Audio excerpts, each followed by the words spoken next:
Welcome to the FAFSA.gov demonstration by Reach Higher Montana. You are joined with Rebecca, myself, as well as Rhonda Safford, our programs manager. Welcome, Rhonda. Hello. And we are going to give our viewers a demonstration of what the FAFSA looks like. And today we are on a demonstration site, but typically if you are a user, in this case a parent, you would go to FAFSA.gov and complete the FAFSA on behalf of your child, teen, or whether you're going to school. So we're going to go through that scenario, but we're going to look at this through the parent's lens. And so on our demonstration site, it will look exactly just like the FAFSA will look for you. And so we're going to kick it off. We are going to start. And so since we're doing it in the eyes of a parent, we're going to select I am a parent. And as we go through this, we will enter the student's name and information. So today's students will use their first name as Val. And something you want to be careful of as since we're filling in fields, you'll want to be careful that if you have a fill form and it's for your own personal information, to watch out that it's not filling in your name and that it's filling in the student's name. And so that's one thing to keep an eye out through this process. You will need to know your student's social security number, and the name should appear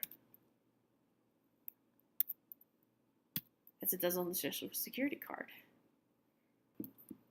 So with our student today, we have a Val, and so in this demonstration, Val's name appears that way on our social security card. But if you're a Valerie, then you need to fill out Valerie because that's what appears on your social security card. All right, we're going to keep moving through. You need to know your student's date of birth.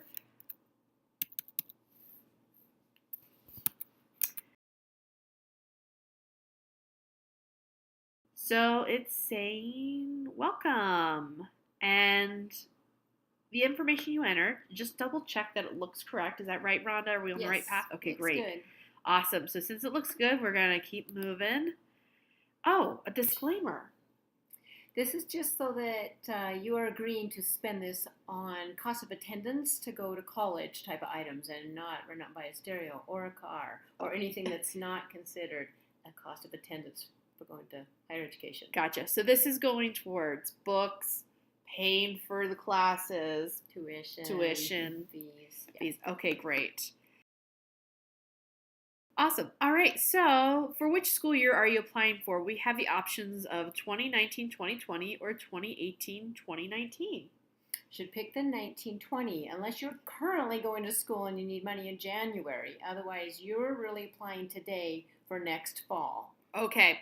So if you have a high school senior and they're going to college next year, select the 19 to 20. Perfect. Yeah. But if you accidentally choose the 18 to 19, what happens? You just won't have funding for next fall. Okay. So you have to do it again. Yeah, you'd have to go back and do it. Okay, good right. deal. So we are going to make sure we select the 19 to 20 and to make sure that we will get funding for next year. Perfect. All right, a save key. What does a save key do? The save key is just for this year, your 1920 FAFSA, and it doesn't have really any criteria for it. It can be for numbers, letters, combination, just something so that you and your student, so this a parent and a student are going to use the same save key to get into this FAFSA this year. Okay, so they have to have matching save keys. Correct. Okay, Good to know. All right, moving on. And how long does the FAFSA typically take? I always say 30 minutes-ish, depending on how complicated or not it is. Gotcha. We'll take a little longer today because we'll have some questions, but and this also offers an introduction. If you have any questions from the start, this is kind of your frequently asked questions section. So it can walk you through some of those initial questions that you have. We are going to keep moving on. And so now we are into the demographic information. And again, this is for the student. This is not my information as a parent. Yes. All right, so this looks good. Again, if your student has a middle initial that appears on their Social Security card, you would want to include that. But for our demonstration today, we do not have a middle initial. And then double checking the information you have in there. So we are going to continue. All right, student information. We are going to enter a mailing address.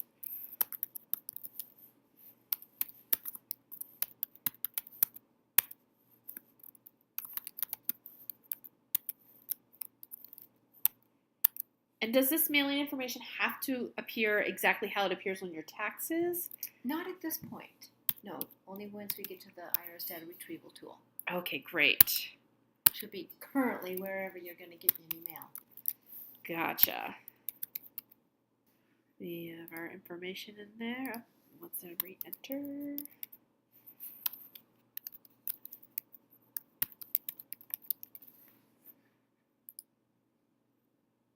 All right, have you lived in Montana for at least 5 years? In this instance, we have.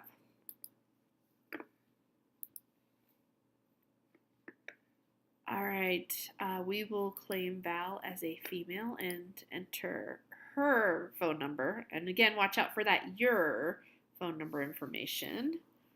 And when we talk about email, back there at that last slide, what should we keep? Should it be the parent's email that you're putting in there or the student? The student and the parent should have separate emails because they're going to get different emails. So Okay. it's best for the student to have their current email. Be careful the student doesn't use like a high school email right now because they're going to graduate, go on to college. So it needs to be something that's going to carry all the way through from now through 4 years of college. So a Gmail, Gotcha. a Yahoo account, something like that. But then the parent should have a separate one because they will also get their own set of emails. Okay. Yeah, and you have to remember, as long as you're in school and you need financial support, whether through financial aid or work study or scholarships, you will have to do the FAFSA each year. Yes. All right. In this instance, we don't have a driver's license number, but is this required or is this an optional? It is not required. It is optional only. It's Okay. used for statistical purposes. It does not have any bearing on the outcome of your FAFSA. Okay. And I think you can catch a little bit of a snag if you select the state, but not include Put the in fund. there, right? Yeah. Exactly. So we just bypass it in this case. Perfect. All right. And what is your marital status of today? And this is for the Student. So our student is currently single. And they are a U.S. citizen in this instance. All right, now we just need to figure out, give them some information about their current education. And they will have graduated high school before they are entering college. And the college grade that they will be in it'll be their first year. And they are going to be working towards their first bachelor's degree.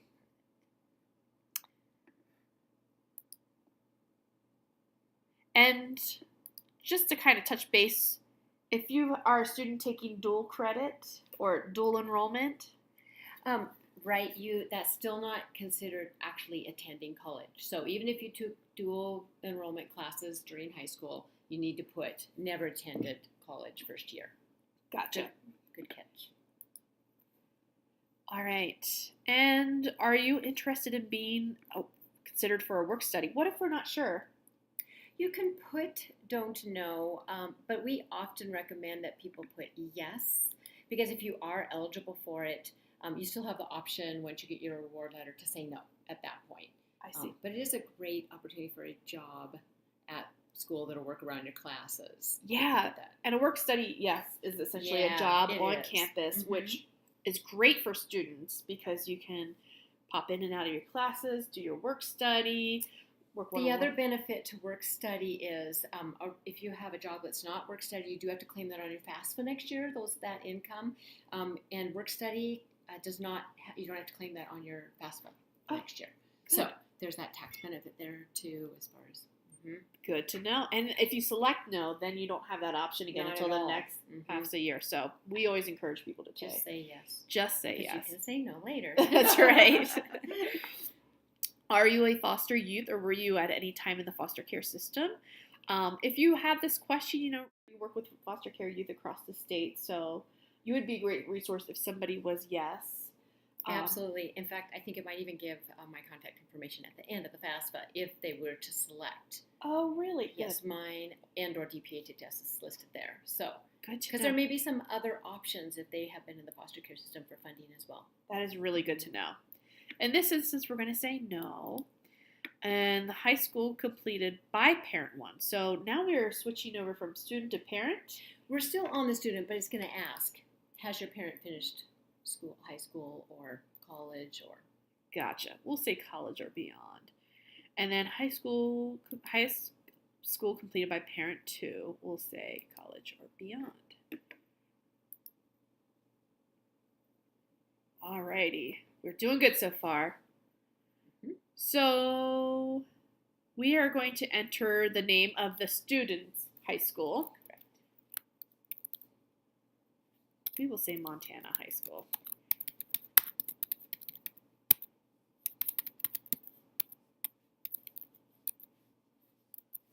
All right, moving on. Oh. Now it wants to know the college that we're interested in. And we will say we don't know the school code, but we will try to search for it. And we'll go with Helena College and see what comes up.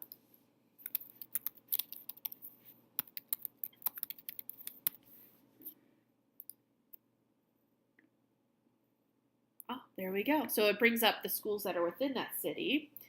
And we'll select Helena College of Technology, or Helena College as it's known now.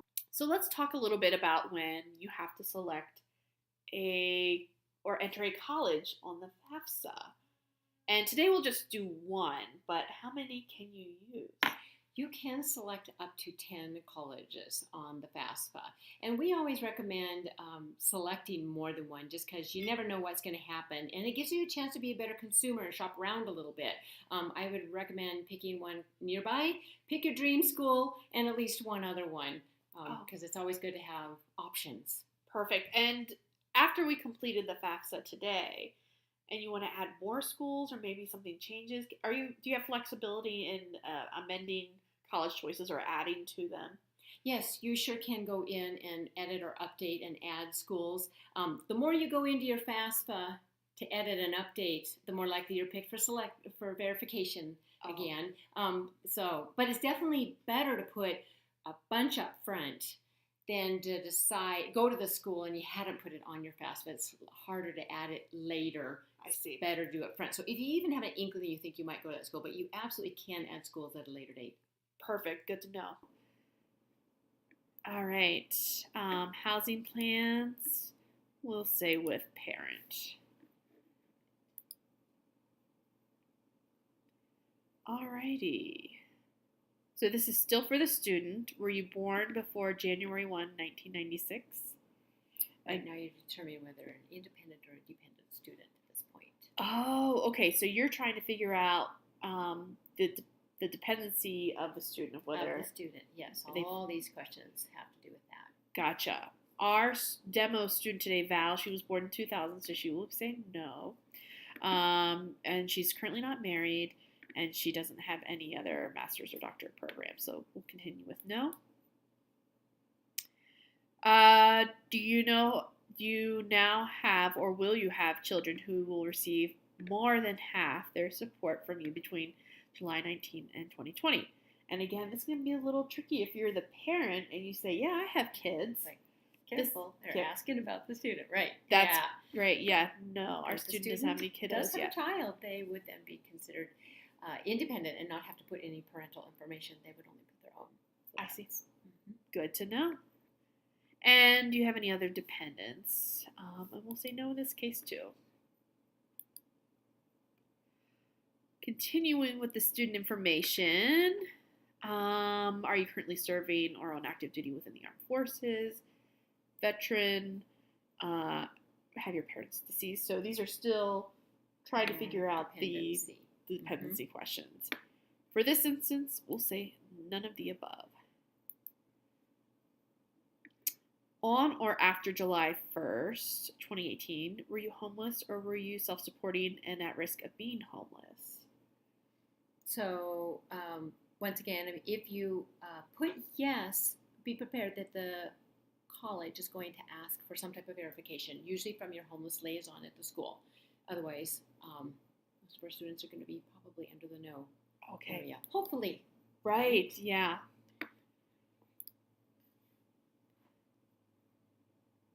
Okay, based on your answers to the dependency status questions, you are considered a dependent student.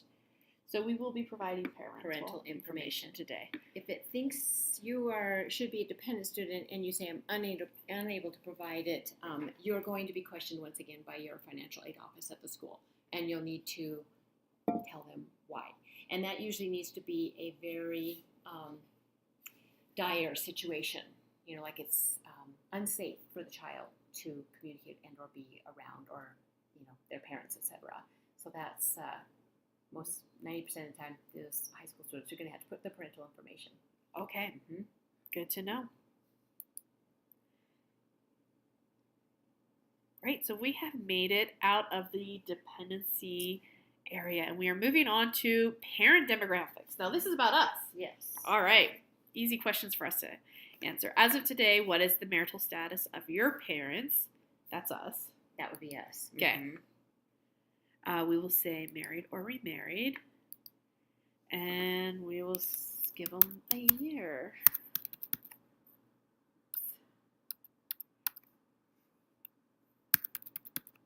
Just needs the month and year.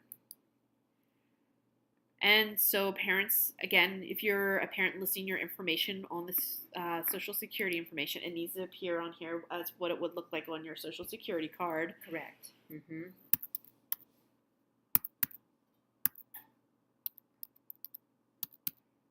And while Rebecca is typing this in, this is a good time for me to just mention that while you're doing the FAFSA, just take it nice and slow. Be sure and read the questions and don't be in too big of a hurry. I think a lot of times we get, it's been simplified and we can do it quickly and voila, we'll be done.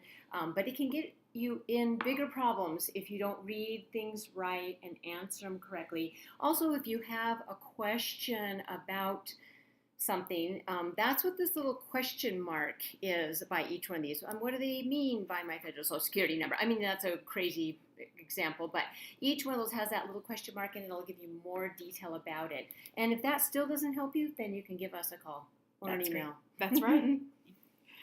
Good information right there.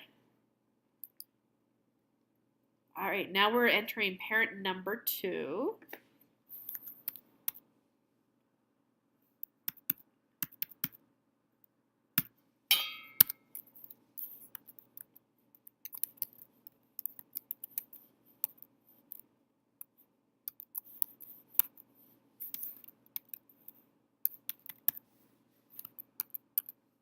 All right, parent's email address. So again, this is any communication that we need. And again, a student and the parent should not have the same email address.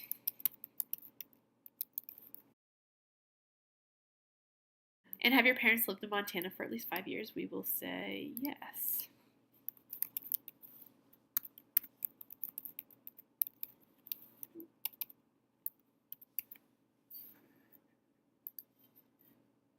All right, household size. So we have 2 parents and 1 student. And then they're trying to figure out if anybody else is in the household. Right, if you have younger siblings or even older siblings, yes, then you would put them in there. Okay. So or even if you had grandparents living in the house that you had support for, they would be counted in. I see. Gotcha. And so today we're just going to say we're a family of 3. And do we need to put 3 or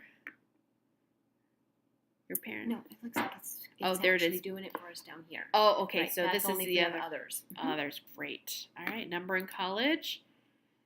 So at this time, I'm assuming just the student is going. But if you had a parent or another sibling going, you would want to put them here because that does affect your award package. Good to know. Okay, so that's our one student in going to school next year.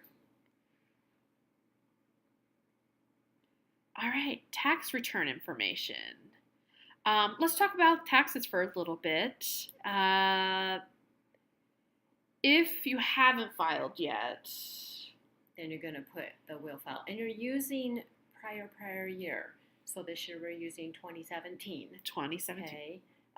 But if you've already completed, then you're going to put that and it's going to ask for information. If you put will file, you're going to have to go back in here and update that once you have filed. Okay, but if your taxes aren't done, it's kind of like the almost do not pass go. You can't really proceed in the process because you really need to see that tax information. Yep. Mm-hmm. Okay, so we will say today that we have already completed it, and we got to figure out what our status is, and we will say joint return. And did your parent? We'll say no. And the IRS data retrieval tool. Let's talk about that for a minute. We highly recommend that if it gives you the option to use the IRS data retrieval tool, that you should use it. What you'll do is end up clicking that link to IRS, and it'll tell you you're now leaving the FAFSA, and it'll take you actually into the IRS website, and in there you're going to have to put in, well, you're going to have to use your FSA ID to get that far even, and then in there you're going to put your address exactly like it is on your taxes. That's why it's good to have your taxes in front of you, because if you spelled out street or put ST, that will make a big difference as to whether it will be able to link. So then what it does, once you have your address and information all in there correctly, it can actually pull the data directly from your electronically filed 2017 taxes and dump it right into the FAFSA for you. Oh, great. That's pretty slick. Right. It alleviates any fat finger keying errors. It also should help you for not being selected for verification. Verification is not a bad thing, but all schools are required to do a certain percentage of verifying or kind of auditing accounts. And the more you use the IRS data retrieval tool, the less likely you are to be selected for verification. Just one more hoop to step through. So then when you come back into your FAFSA, what you would see is every field that pulled directly from your taxes, it'll just say pulled from the IRS data retrieval tool or pulled from your taxes. And then it's a lot less to fill out. I see. Than doing it manually. I don't believe this demo site will allow us to do that because we're not a real person. Right, we're not a real that person. filed our taxes. So we will ideally link to the IRS, but today we will have to bypass it since it is a demo. Right, and why wouldn't you be able to use it? One reason is if you had an extension on your taxes or something along those lines. And it'll just let you know that you're not eligible. And then you just have to manually enter it in and know that you may get selected for verification. I see. Sounds bad. It's not, though. We will go through the manual part where it asks for us to enter. So if you do have your taxes completed, you can pull it up and it'll ask for the different sections on those taxes to enter that information.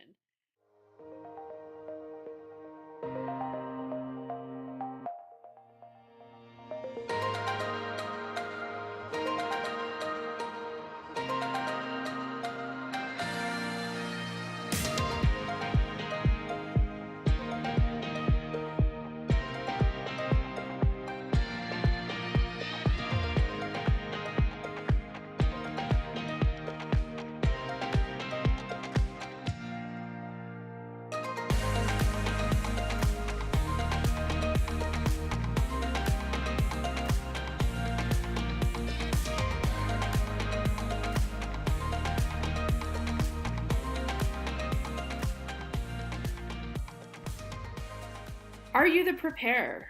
So, no. Shaking your head, no. Yeah, so a preparer is somebody you pay to actually help you do the FAFSA. So even if Reach Higher helps you, if you're at one of our events, or your financial aid helps you, office helps you, or a parent, you're not a preparer, it's if you actually pay somebody. So you should say no.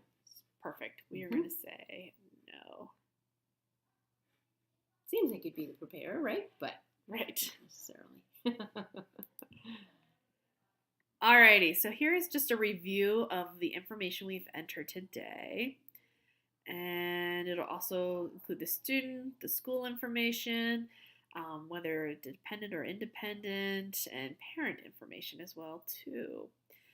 So as we scroll through this information, we get to sign and submit. Yeah, that's good. So yeah, both the student and the parent have to get an FSA ID.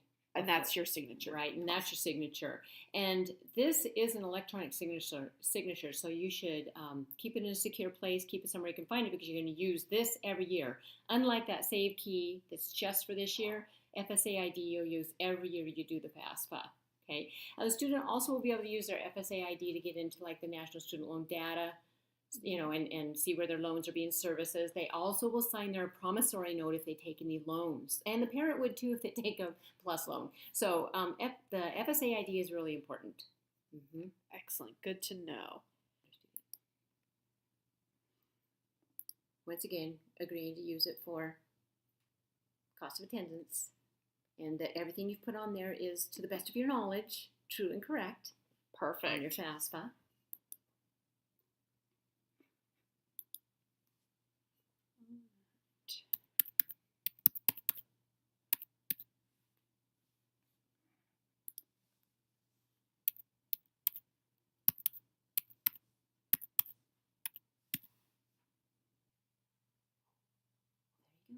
Perfect.